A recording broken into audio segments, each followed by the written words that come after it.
There's a silence that settles in the rooms of a house when the children have gone, when the phone doesn't ring as much, when the chair across the table remains empty for days. That silence can be heavy, but it doesn't have to be lonely. Growing older is a privilege, but it's also a transition. And one of the most overlooked realities is the emotional weight of solitude in old age. Some of us face it suddenly after the loss of a spouse. Others watch it unfold slowly as friends move away or pass on, as family gets busy in the whirlwind of life. But here's the truth. Being alone does not mean being lonely. Being alone can become your space for peace, clarity, even joy if you know how to nurture your spirit, your body, and your mind. There is a saying among the elders of the East, even a single flame can warm the coldest night. In solitude, this flame is the human connection, a force that, even when small, holds the power to transform silence into song. One may live alone, but one need not live disconnected. Just like water, which nourishes the roots of a tree from beneath the soil, human connection feeds the invisible roots of our being. Without it, we begin to wither, not from age, but from emotional dryness. The world has changed. The neighborhood gatherings of the past are now replaced by quiet screens and digital notifications. Yet the human heart has not evolved away from its ancient need for touch, for companionship, for meaningful words. A person who spends many years walking the path of life builds up wisdom, resilience, and stories, but if these are not shared, they become like unplayed songs. What use is the music that is never heard? In a mountain monastery, there lived an old man who had taken a vow of silence. Yet every evening he would sit with the younger monks as they discussed life, struggles, and growth. Though he never spoke, his presence brought peace. One day a novice asked, "Master, why do you come, if you do not speak?" The old man replied, "Because presence is also a language, and connection does not always need words. So it is with us. We must remember that our presence, our attention, our listening, can be the very bridge someone else needs. And just as much, we must allow others to offer the same to us. Connection begins with openness, with a willingness to reach out, even if the hand trembles. The first step to staying strong in solitude is to invite companionship into your life, in new ways. It may not look like it did before. Maybe it is a chat with a neighbor as you water the plants, or joining a group at the local center, or even a phone call with a grandchild to hear how their day went. These moments, though small, weave a net of emotional safety. Sometimes we wait too long for others to come to us. We think if they cared they would visit. But the truth is, others carry their own burdens. They may not realize how deeply their absence is felt. Taking the first step to connect does not mean one is weak, it means one is wise. As a bird does not wait for the wind but opens its wings first, so too must we act in order to be uplifted. There is a great strength in making the effort to belong. Isolation is not always a physical reality. A person surrounded by people can still feel lonely, and one who lives alone can feel deeply connected. It is not about numbers, it is about sincerity. A single meaningful connection is enough to light the inner world, and once that door is opened, the energy begins to flow. Like warm tea poured into a cold cup, the simple act of conversation brings heat to the soul. To be heard is to feel seen, and to be seen is to be reminded that we still matter. No one ever truly grows old in spirit unless they feel invisible. The antidote is connection. As the body requires food, the mind requires stimulation. The flame of mental vitality must be fed daily, not through force, but through gentle discipline and intention. An unused tool rusts. A mind not exercised begins to drift, lose focus, and surrender to the fog of apathy. The ancient masters taught that the mind is like a sword, it grows sharper the more you use it. Imagine a man who every morning climbs the hill behind his home to look at the rising sun. He does not do this for fitness. He does not do it for recognition. He does it because the act gives shape to his day. The hill becomes his teacher. The sunrise becomes his lesson. The ritual becomes his reminder that each day is worth meeting with alertness. So it is with mental discipline. The mind does not need grand challenges to stay strong. It only needs consistency. Solving a puzzle, reading a new book, writing down memories, learning a new word. These are not childish acts. They are acts of mastery. The true warrior of aging is the one who refuses to let the mind fall asleep. But this practice is not only for self-improvement, it is an act of service. For what we sharpen in ourselves, we offer to others.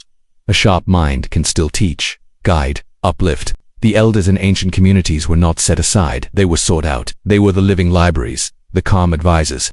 But to be of service, one must stay awake inside. The lamp must be lit. Consider the story of a woman who, after her husband passed away, felt her days slow to a crawl. The silence of the house echoed with memories.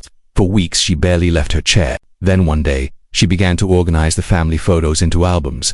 She wrote small notes under each one, describing the moment it was taken. What began as a personal project grew into a legacy. Her grandchildren would sit beside her and listen. As she told the stories behind the images, her mind had found a path back to purpose. It had become active again. Mental strength also comes from awareness, watching your thoughts, choosing which ones to believe. Not every thought that enters the mind deserves your attention. Many are clouds, let them pass, but some are signals. Watch how your mind speaks to you. Feed it with good input. Guard it from poison. When you nourish your mental landscape, you protect your emotional weather. There is a discipline and joy, a commitment to staying awake to life. When the mind is quiet and engaged, when it is fed and respected, it rewards you with clarity, and clarity is the soil from which peace grows. A peaceful mind does not mean the absence of thoughts, it means the presence of order. This order is maintained through effort. Just like a garden that must be tended daily, the mind must be watered with learning, challenged with puzzles, and rested with reflection. The combination of human connection and mental engagement creates a cycle. Each supports the other. When you talk to someone, the mind is activated. When your mind is alert, you are more likely to seek out conversation. This cycle is not only healthy, it is sacred. To live alone and still feel fulfilled is not a miracle. It is a discipline, a practice, a path walked step by step with intention. Like the old monk who sweeps the path that no one walks. Do it not for the world but for yourself, for in that small act, the world begins to walk toward you. There is a deep intelligence within the body that cannot be replaced by thought. It speaks through sensation, stiffness, fatigue, and energy. As long as we live, the body is with us, oldest companion, our first teacher, our truest reflection. Yet as people age, many begin to see the body as a burden rather than a bridge toward freedom, clarity, vitality. To forget the body is to forget the foundation upon which peace is built. There was once a man who lived by a quiet river. Each morning he would carry 2 large buckets to fetch water for his home. One bucket was perfect, the other had a small crack and leaked along the way.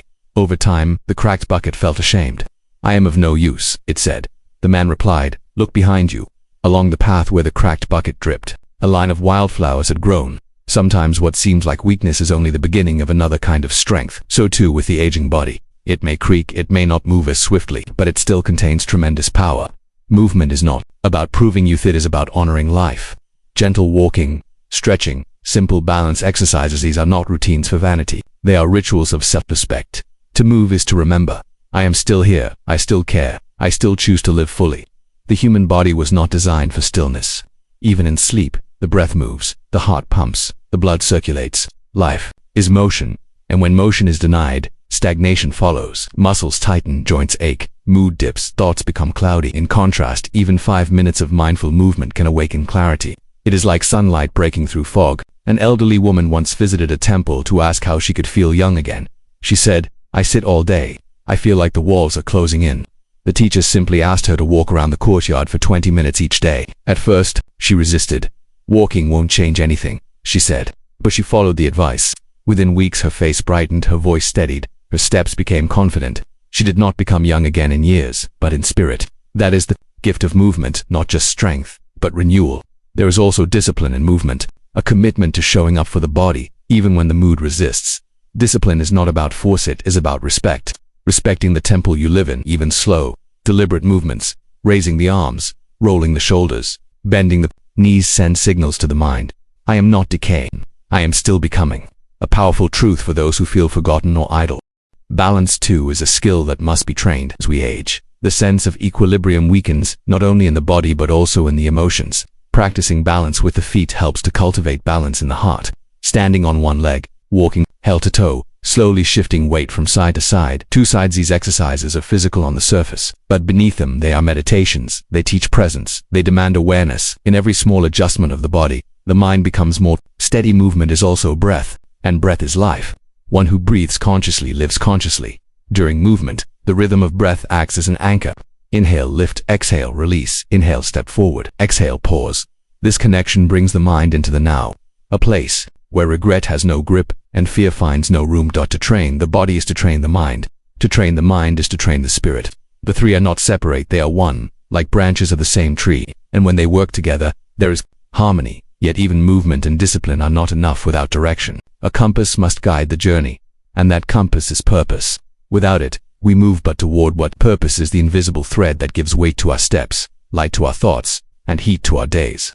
It is not something you must find far away, it already exists, quietly within daily life. A man once said, "I used to be someone, now I am just old." He was told, "You were never someone because of what you did. You were someone because of who you are." That has not changed. This is the misunderstanding many carry, that when roles end, parent, worker, spouse, our meaning ends with them. But meaning is not fixed. It is fluid. It evolves as we do. One does not need grand achievements to feel purposeful. Sometimes preparing a meal with mindfulness is an act of purpose. Tending to plants, feeding birds, folding clothes with care, these are not chores. They are expressions of attention. Attention is love made visible, and where love flows, purpose is present. Even in solitude, one can be of service, writing letters to loved ones, teaching a child a skill, sharing memories that inspire, recording a voice message filled with wisdom. These acts seem small but are seeds. Seeds grow silently. You may not always see the result, but the impact is real. Purpose does not need applause, it needs sincerity. A woman once began writing short poems every morning. She kept them in a notebook by her bed, not for publication, not for fame, but for the joy of expression, the joy of shaping thought into language. That was her temple. That was her practice. It gave her days rhythm. It gave her nights rest.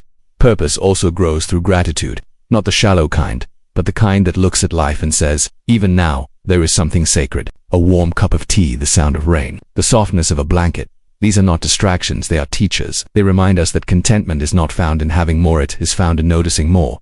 Gratitude changes the chemistry of the mind. It turns lack into sufficiency, sorrow into reflection, loneliness into solitude. It says, I do not need more. I only need to see what is already here. A person who cultivates gratitude is like a lamp in the dark. They may not shine for the world to see, but they warm the space around them. This is not philosophy, it is practice.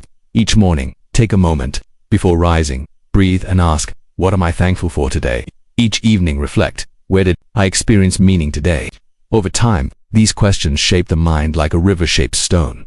Living alone in older age can be either an emptiness or an opening. The choice lies in attention, in how we move, in how we think, in how we connect. The body needs movement. The mind needs challenge, the heart needs meaning, and the spirit needs gratitude. To walk this path with strength is not about resisting age, it is about flowing with it. As the tree bends with the wind, so must we bend with time. But bending does not mean breaking, it means yielding with grace, yielding with awareness, yielding with purpose. And so, the flame continues. Not burning out, but burning steady. So, to all those who find themselves alone, know this. Your days is still a canvas, not empty but waiting. Waiting for your colors, your strokes of wisdom, your quiet acts of courage. You are not past your prime, you are in a sacred season. A season of reflection, of storytelling, of deep, wise joy. Live with curiosity, breathe with gratitude, move with gentleness, connect with courage. The path may be yours alone, but it can still be full of light.